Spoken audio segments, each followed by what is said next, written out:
예수님은 그 탕부 하나님을 통해서 관대한 사랑을 가르쳐 주십니다.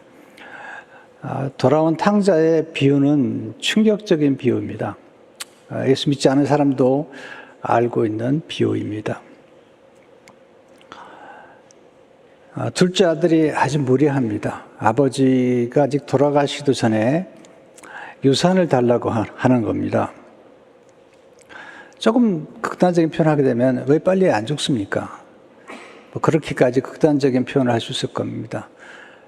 이렇게 무례한 아들이 아버지에게 유산을 요청했을 때 유산을 줍니다. 이 아들이 나가서 모든 아버지께 받은 재산을 낭비했다. 허랑방탕했다. 그렇게 성경 기록합니다.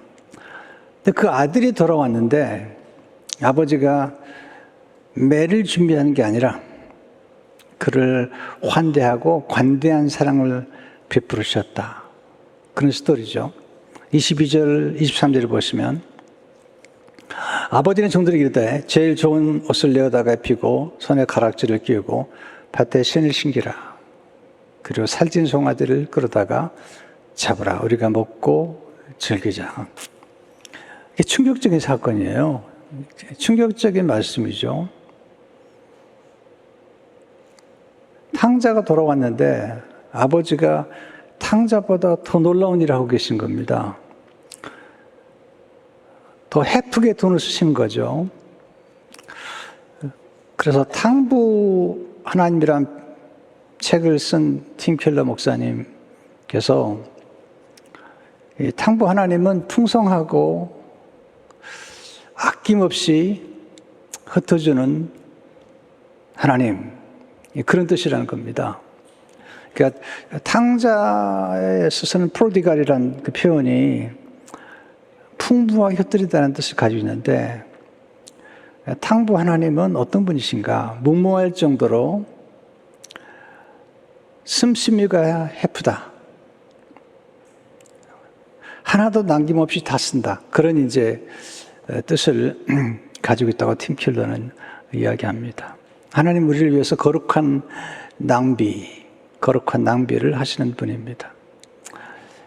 관대함에 관한 많은 말씀을 나눌 수 있지만 관대하신 하나님에 대해서 말씀드리면 좋겠다. 그런 생각이 들어서 오늘 누가복음 15장의 말씀을 전하게 되었습니다. 이 아버지는 어떤 분이시죠? 실제 아버지는 무례한 아들에게 관대한 사랑을 베푸십니다. 예수님 비유는 파격적인데 두 아들을 둔 아버지로부터 시작됩니다. 11절을 보시면 또 이르시되 어떤 사람에게 두 아들이 있는데 우린 두 아들 생각하면 첫째 아들은 괜찮고 둘째 아들만 탕자라고 생각하는데 스토리의 마지막 부분에 가면 반전이 납니다. 첫 번째 아들도 문제가 많다. 첫 번째 아들은 집에 있는 탕자다. 그렇게 설명을 하시는 거죠. 자, 12절을 보시면 그 둘째가 아버지에게 말하되 아버지여 재산 중에서 내게 돌아올 분깃을 내게 주소서 하는지라. 아버지가 그 살림을 각각 나눠주었다니. 이건 그 당시 문화의 굉장히 충격적인 사건이고요. 이런 아들은 무례하고 이런 아들은 아버지의 재산을 가지고 떠났을 때 동네 사람 전체가 앞으로 이 아들은 받아주지 않는다. 그리고 이런 아들이 돌아오면 길목에서 동네 사람들이 돌로 쳐 죽이는 겁니다. 그 당시 문화입니다. 이 아들은 아버지 품을 떠나고 싶은 거예요. 이 아들은 아버지의 재산을 한번 갖다가 마음껏 써보고 싶은 거죠. 그는 자유를 원했습니다. 그래서 아버지 품을 떠나서 먼 나라로 가죠. 13절을 17절을 보시면 그 며칠이 안 돼요. 둘째 아들이 재물을 다 모아가지고 먼 나라에 가 거기서 허랑방탕하여 그 재산을 낭비하더니 다 없앤 후 그 나라에 크게 흉년이 들어 그가 비로소 궁핍한지라 가서 그 나라의 백성 중 한 사람에게 붙여 사니 그가 그를 들러보내어 돼지를 치게 했는데 그가 돼지 먹는 지업 열매로 배를 채우고자 하되 주는 자가 없는지라. 부유한 아버지 아들이 지금 먼 나라에 가가지고 허랑방탕해가지고 돈을 다 낭비한 다음에 이제 돼지가 먹는 열매를 먹고자 하지만 먹을 게 없는 거죠.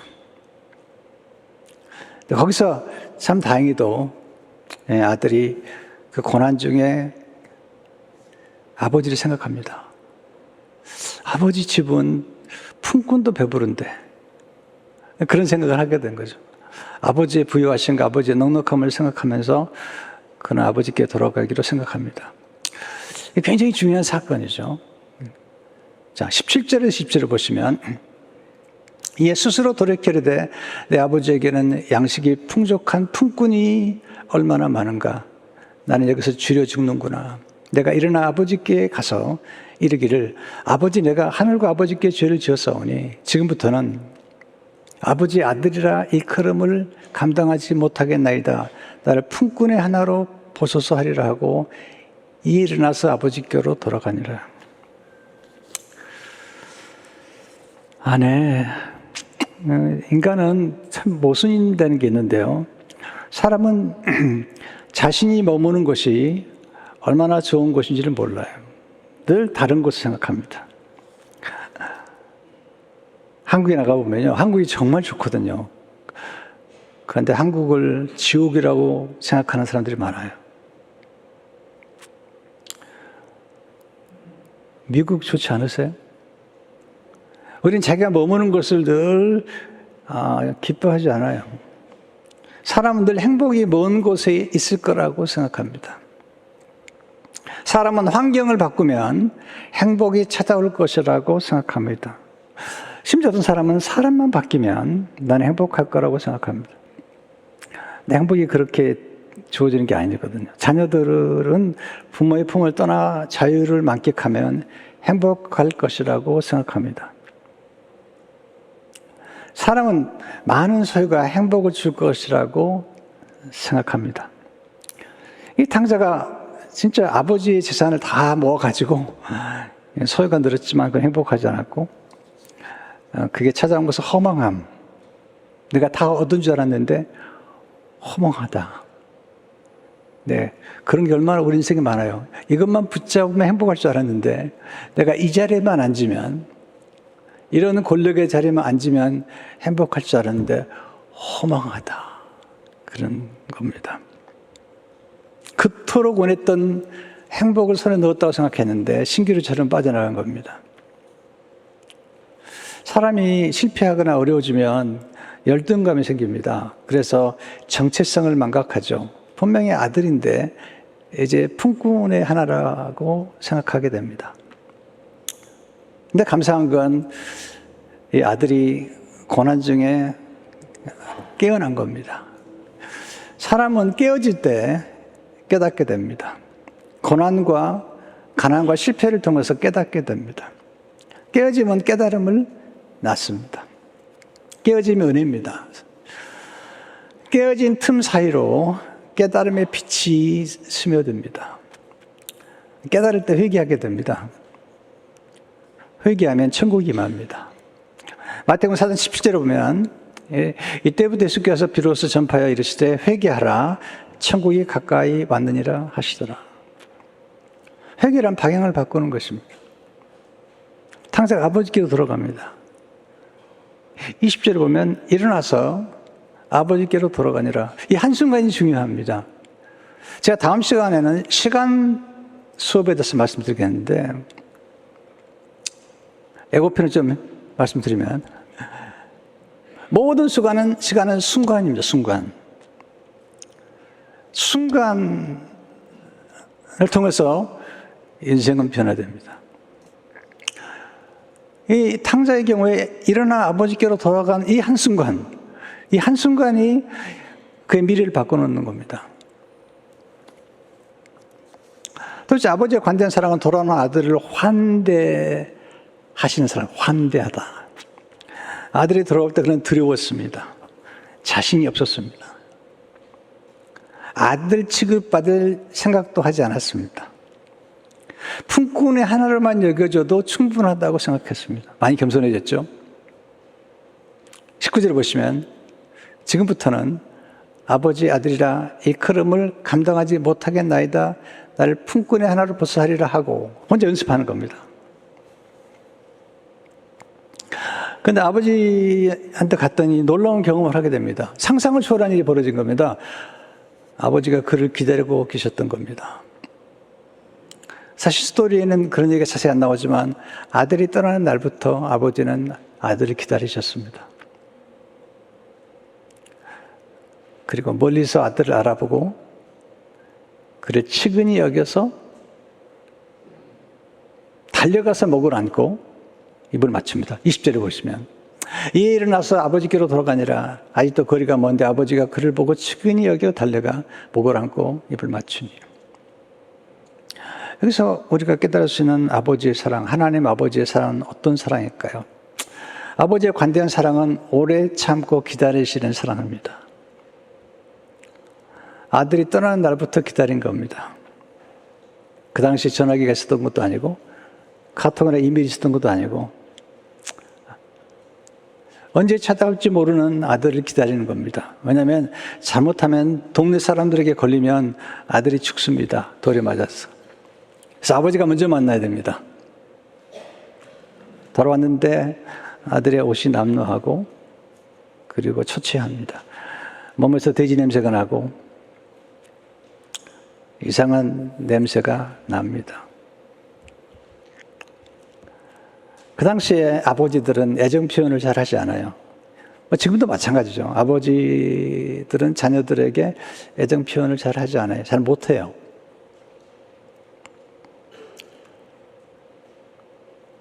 근데 이 젊은 아들이 돌아왔는데 나이 든 아버지가 그 당시에 안경이 있었던 것 같지 않은데 아들을 알아봅니다. 먼저 알아봅니다. 아들이 보기 전에 아버지가 알아봅니다. 사랑하면 거리를 초월해서 보게 됩니다. 사랑하면 측은히 여기게 됩니다. 이게 측은지심이 정말 중요한데요. 사랑하면 달려가게 됩니다. 사랑하면 목을 안고 입을 맞추게 됩니다. 기다림은 관대한 사랑의 표시입니다. 우린 사랑하는 것만큼 기다립니다. 우린 사랑하는 만큼 오래 참습니다. 어떤 분은 오래 참지 않아요. 벼르고 있죠. 들어오나 봐라. 내 아버지는 아니에요. 오래 참으셨어요. 기다림은 기대입니다. 모든 사람이 생각했습니다. 아들 안 돌아옵니다. 내 아버지는 돌아옵니다. 돌아올 것입니다. 그리고 기다립니다. 돌아올 것을 기대하며 기다렸습니다. 사랑한다는 것은 기다려주는 것입니다. 그리고 사랑은 오래 참고 사랑은 모든 것을 견디는 것입니다. 두 번째 아버지의 관대한 사랑은 용서하시는 사랑입니다. 아들이 돌아오기 전에 아들이 이미 용서했어요. 아들이 아버지께 용서를 구합니다. 21절을 보세요. 아들이 이르되 아버지 내가 하늘과 아버지께 죄를 지었사오니 지금부터는 아버지의 아들이라 일컬음을 감당하지 못하겠나이다 하니. 아버지 저는 아버지 아들이 아닙니다. 아버지 아들이라고 일컬음을 받기에만 가치가 없습니다. 네. 근데 아버지는요 듣지 않아요. 그냥 이미 다 용서한 겁니다. 돌아오기 전에 용서하신 겁니다. 우리가 하나님 앞에 돌아오잖아요. 그럼 사실 하나님이 십자가에서 우리의 모든 죄를 용서해놓고 기다리시는 겁니다. 우리는 사랑하는 것만큼 용서합니다. 관대한 사랑이죠. 근데 어떤 사랑은 그렇잖아요. 우리 아버지, 어머니, 자녀들 키울 때 3번까지 내가 용서해 주지만 그 다음에는 노숙,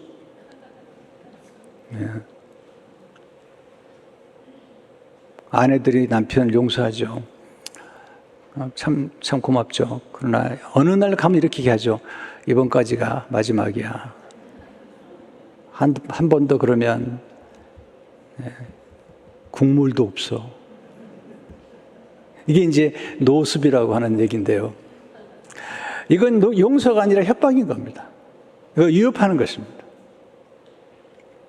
하나님은 그런 분이 아니시잖아요. 세 번째, 아버지의 관대한 사랑은 환대하시는 사랑입니다. 환대 속에 용서가 있고요. 환대한다는 것은 환영하는 것입니다. 기쁨으로 환영하는 거고요. 그리고 준비해놓고 환영하는 것입니다. 실수를 묻지 않아요. 과거를 묻지 않습니다. 돈 어디다 썼냐고 묻지 않아요. 돈이 중요한 게 아닙니다. 아버지에게는 아들이 중요한 겁니다.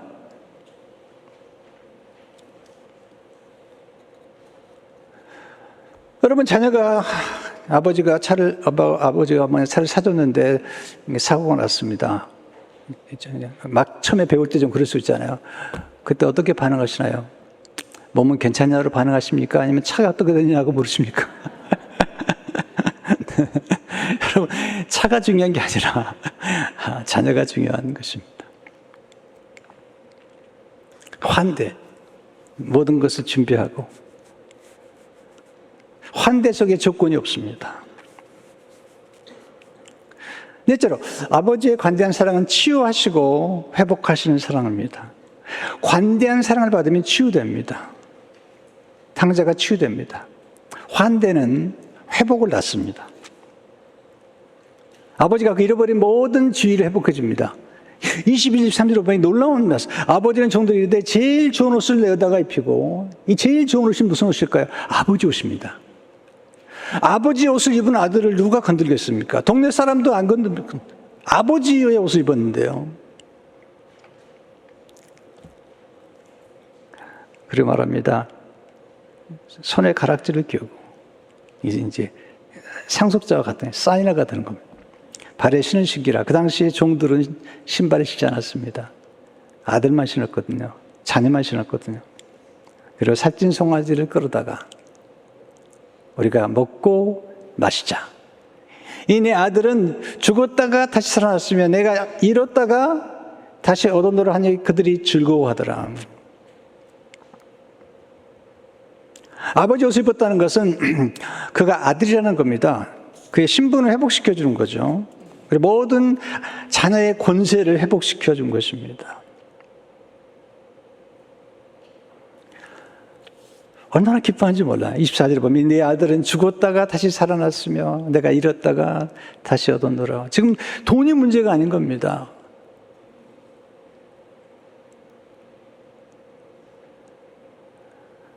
여러분, 관대한 사랑은 기쁨을 낳습니다. 관대한 사랑은 행복을 낳습니다. 관대한 사랑을 가슴에 품을 때 집 떠난 자녀가 돌아오고요. 집 떠난 행복이 다시 깃들게 됩니다. 여러분, 이건 아들만 기쁜 게 아니고 아버지가 기쁜 겁니다. 여러분, 관대해 보세요. 그 관대한 사랑을 받는 분들이 치유가 되고요. 또 관대한 사랑을 베푸는 사람들도 행복해집니다. 이게 행복의 역설입니다. 행복은 우리가 노력함으로, 내가 행복을 추구함으로 행복이 오는 게 아니라 행복은 부산물입니다. 바이 프로덕트입니다. 우리가 관대한 사랑을 베풀거나 용서를 베풀 때 신비롭게도 우리 안에 기쁨이 깃들게 되어 있는 것입니다. 제가 89년도에 교회를 개척하고 정말 어려웠습니다. 몇십 명 되지 않은 성도들 너무너무 힘들고, 또 그때는 왜 속을 썩은 신자가 많았는지, 그때는 아주 제가 더 우습게 보였나 봐요. 지금도 우습게 보이지만 그때는 더 우습게 보여가지고 그래서 내가 이제 목회 그만둬야 되겠다 생각이 들 만큼 너무 힘들 때인데, 한 분이 목사님 힘드시면 제가 돈 대드릴 테니까 수양회 다녀오세요. 수양회에 갔는데 그 수양회는 섬기는 수양회입니다. 갔더니 얼마나 잘 섬겨주시는지 정말 천국을 맛보는 경험을 했거든요. 또 거기 와서 섬기는 분들이 제가 평소에 만날 수 없는 분들이었어요. 한국에서 오신 분들이었는데 장군 부인들, 의사 부인들, 또 아주 큰 교회 목사님들이나 사모님들 와가지고 섬겨주시는데, 그 당시 조그만 교회를 목회하는 책에 있어서는 너무나 충격적이었습니다. 이분들 집에서는 진짜 물에 손도 안 묻히는 분들인데, 그렇죠? 예, 고무장갑 끼고 계시니까. 네, 물에 손도 안 묻히는 분들인데. 그런데 와가지고 이렇게 섬기시는 거예요, 이렇게. 무릎 꿇고 섬겨주시고, 발도 씻겨주시고, 거기서 치유를 경험했고요. 그리고 매 시간마다 선물을 주는 거예요. 매 시간마다. 큰 선물도 아니에요. 조그만 선물인데요. 그렇게 동심을 건드려주니까 치유를 경험합니다. 와. 그리고 얼마 있다가 포틀랜드에서 제가 섬겼던 교단 목사님들이 모였을 때 갔더니 그 교회가 그렇게 섬기더라고요. 호텔에 들어가니까 카드에다가 꽃에다가 간식에다가 그리고 모일 때마다 선물을 주시고 돌아오는 길에 치유를 경험하면서 나도 한번 우리 교회가 성장하면 저렇게 섬겨드리고 싶다. 그리고 그런 경험들을 많이 했습니다. 목사님들 세미나 할 때마다 정말 풍족하게 섬겨드렸습니다. 그리고 매 시간마다 선물을 드리고 나중에 돌아갈 때는 너무 치유를 받고 돌아가셨습니다. 여러분, 관대한 사랑은 우리에게 치유를 주고 회복을 시켜줍니다. 다섯 번째, 아버지의 관대한 사랑은 먹고 즐기는 것을 기뻐하시는 사랑입니다. 23절 보세요. 그리고 살찐 송아지를 끌어다가 잡으라. 우리가 먹고 즐기자. 여러분, 지금 이 탕자는 배가 고파가지고 돼지가 먹는 것도 못 먹었던 16절을 보세요. 이거 비참한 겁니다. 그러니까 돼지 먹는 지원 열매를 배를 채우고자 하되 주는 자가 없는. 여러분, 인간이 먹는 행복이 얼마나 큰 줄 아십니까? 식욕이 정말 행복한 거고요. 배가 채워졌을 때 오는 그 포만감의 기쁨. 그건 정말 기쁜 겁니다.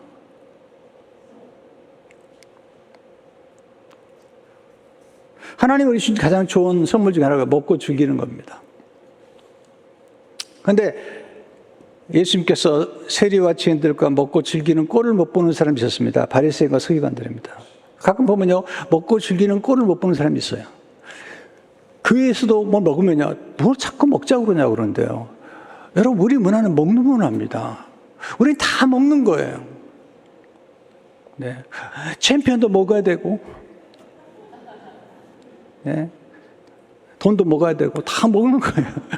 우리 인사가 먹는 겁니다. 아침 식사하셨어요? 목사님 밥 드셨어요?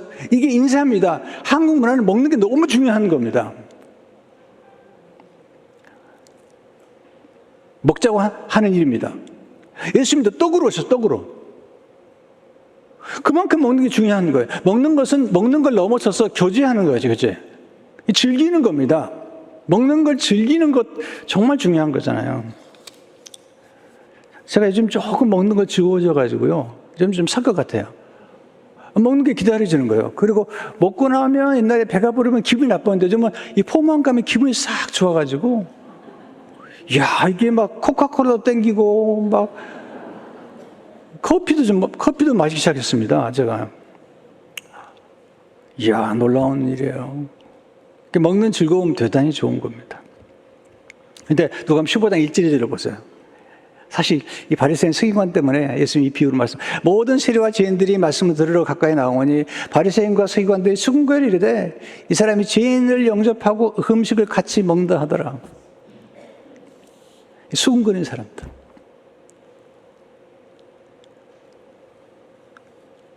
먹고 즐기는 뿐만 아니라 음악과 춤이 있었습니다. 이게 중요한 겁니다. 지금 아버지의 나라, 하나님의 나라는 춤추는 나라고, 먹고 마시는 나라고, 그리고 향연이 있는 나라입니다. 25절 보세요. 마다들은 밭에 있다가 돌아와 집에 가까이 왔을 때 풍악과 춤추는 소리를 듣고, 우리 민족은요, 춤을 되게 좋아해요. 네. K-팝.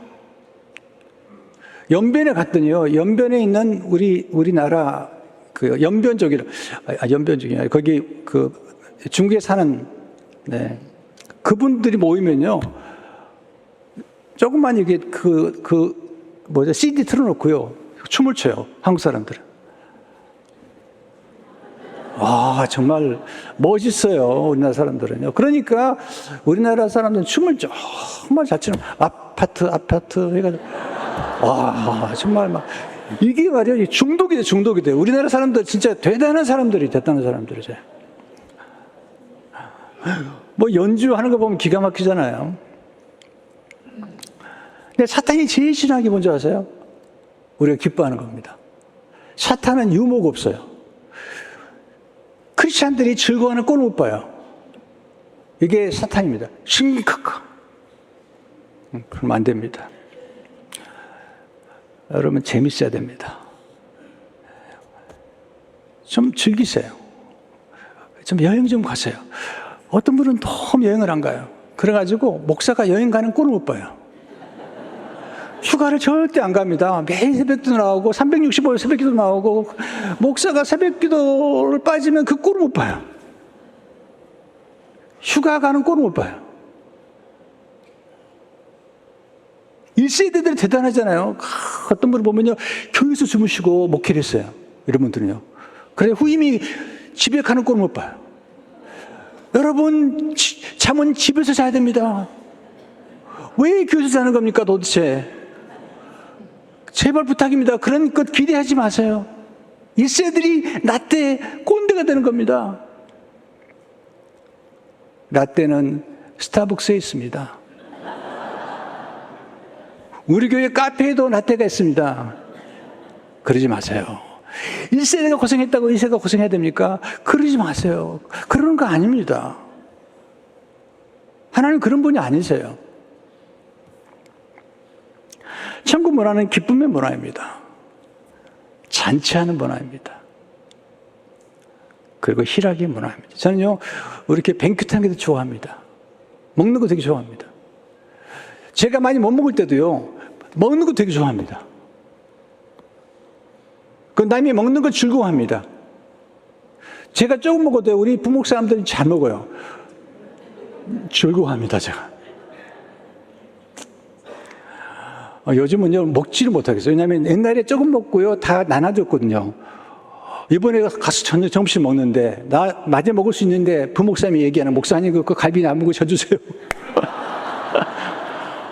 그래가지고 그냥, 나 먹으려고 그랬는데, 그냥. 지금 이제 먹을 수 있어요, 여러분. 그러니까 너무 그러지 마세요. 항상 나눠줘 버릇해가지고. 너무 좋은 거 있죠. 저는 우리 부목사님들이 웃는 걸 좋아합니다. 어떤 목사님들은 부목사들이 깔깔 웃는 꼴을 못 봐요. 진짜입니다.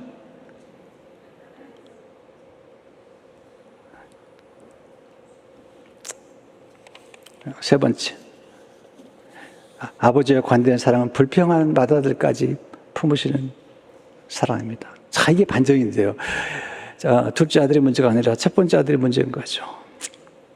왜냐하면 둘째 아들이 들어오니까 좋아하지 않아요. 불만이 가득합니다. 25절, 18절을 보세요. 혹시 우리의 모습은 아니지.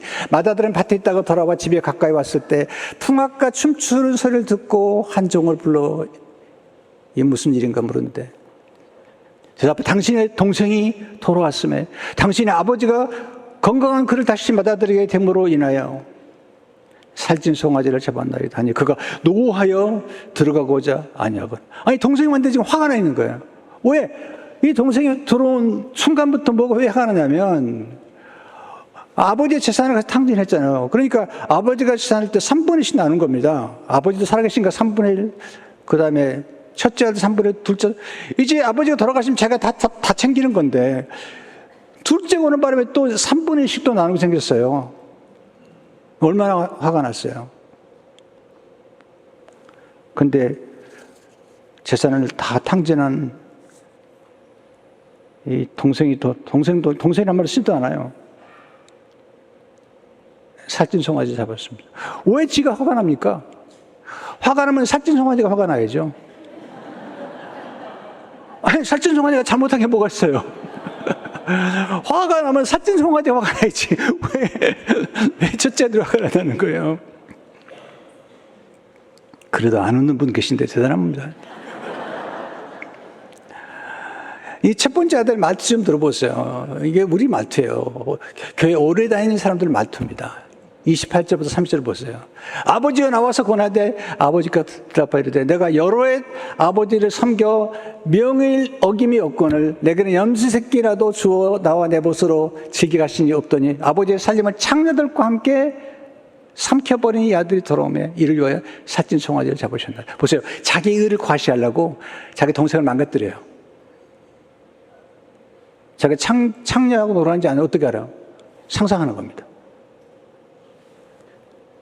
이 교회를 나오고 싶은 사람이 많은데 이 첫째 아들 때문에 못 나온대요.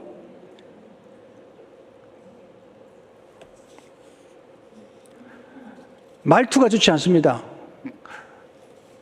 영어에 보니까요, 당신이 아들이라는 거예요, 아버지한테.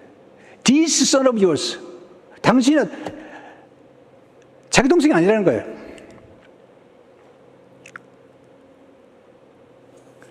아버지가 기가 막힙니다. 말하는 거 보세요. 29절 보세요. 내가 여러의 아버지를 섬겨 명을 어김이 없구나. 자기는 종처럼 살았다는 거예요. 마다는 자기 노력과 자유가 많아요. 자기 순종을 강조합니다. 이건 종입니다. 이건 노예입니다. 아들이 아니라는 거예요, 지금. 교회도 그런 많아요. 열심히 일하는 분 계세요. 그리고 나중에는 막 열받는 거예요. 왜 저 사람 놀고 나만 일하나 보죠. 건축할 때, 우리는 건축할 때 안 그랬지만, 어떤 교회 건축할 때 보면요, 바자에다가 막 또, 김치 담고, 깡통 모으고, 막 그래가지고, 건축하고 나잖아요. 그 사람들이 큰 소리를 치는 겁니다. 내가 깡통 모아가지고, 내가 그렇습니다. 왜 깡통을 모았냐고. 자기 집 살 때는 깡통 안 모으고, 왜 교회 집 질 때 깡통 모으냐고 말이지. 그래, 큰 소리 치냐고. 거짓말로. 우리는 아예 깡통 안 모았습니다. 건축할 때 우리는 바자에도 못하겠어요. 왜? 큰 소리 못 치는 거예요. 새로 들어온 신자들한테 째려보지 말라고. 우리는 이렇게 고생해서 건축해놨더니 니네가 와서 다 누려. 그게 다 첫 번째 아들의 문제인 거예요.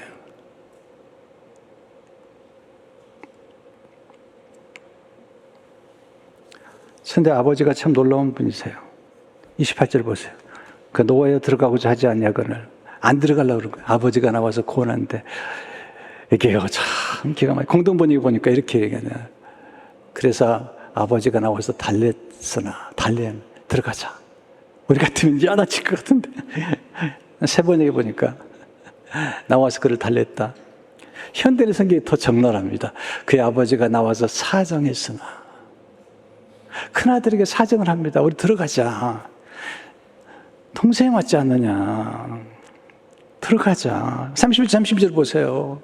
아버지 이르되 너는 항상 나와 함께 있으니 내 것이 다 내 것이로되 이 내 동생은 죽었다가 살아났으면 내가 이렇다고 듣기로 우리가 즐거워 기뻐하는 것이 마땅하다 하니라. 내 동생 아니냐. 왜 누리지 않았느냐. 삭진성하지 왜 참지 않았느냐. 여러분 이 큰아들의 죄는 뭐냐면 누리지 않은 죄인 겁니다. 누리지 않은 죄.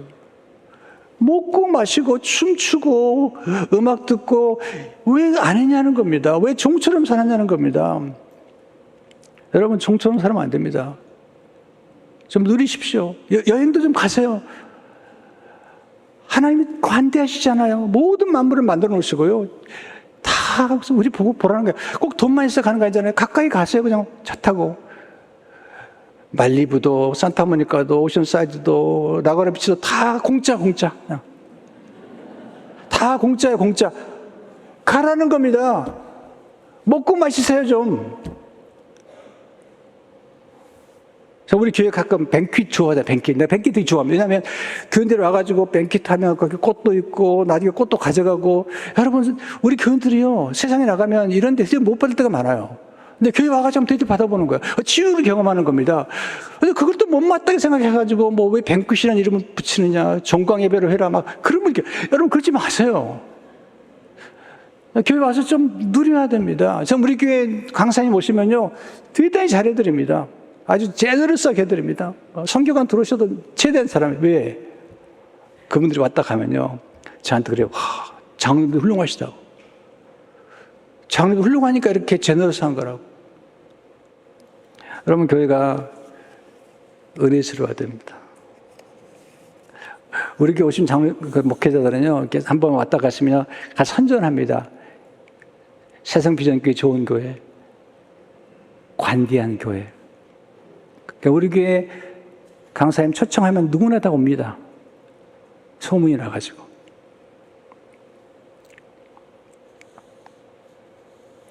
여러분, 우린 종처럼 살지 마세요.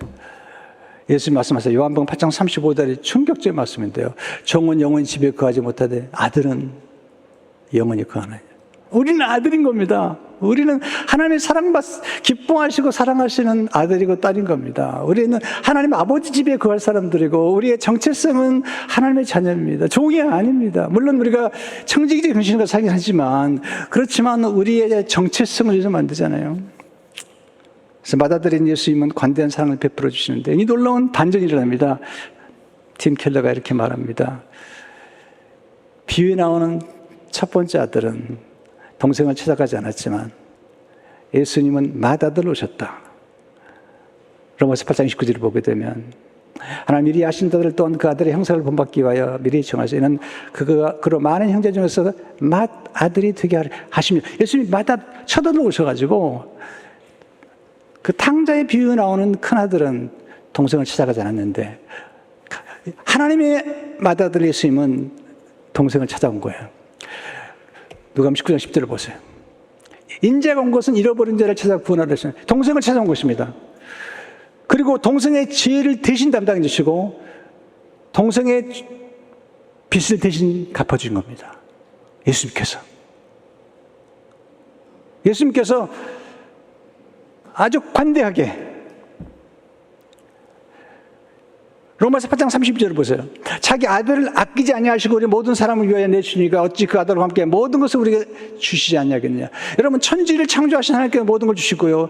구속사역에서 하나님께서 아들 주시고 예수님 자신 전부를 주신 겁니다. 이게 관대한 사랑의 특징인 것입니다. 그리고 원하십니다. 누려라. 하나님께서 원하시는 메시지입니다. 물론 인생의 고난도 많고 참 이민 생활 어렵지만 그래도 하루라도 시간을 내든지 며칠이라도 시간을 내서 누리십시오. 네. 그리고 많이 드십시오. 교회 와서 드십시오. 카페에 가서 안 되면 제 이름으로 달아놓고 드십시오. 진짜입니다. 네. 아니면 장로님들 이름 달아놔도 괜찮습니다. 네, 임창윤 장로님 이름을 달아든지. 네. 네. 더 놀라운 얘기가 있습니다. 예수님이 우리를 상속자로 삼으신 겁니다. 근데 로마서 8장 10절에 보면요. 자녀면 또한 상속자고 하나님의 상속자여 그리스도와 함께하는 상속자니. 비유에 나오는 첫 번째 아들은요. 둘째 아들, 동생이 상속을 받은 걸 싫어하는 겁니다. 예수님이 오셔서 상속을 받게 하신 겁니다. 기도하겠습니다.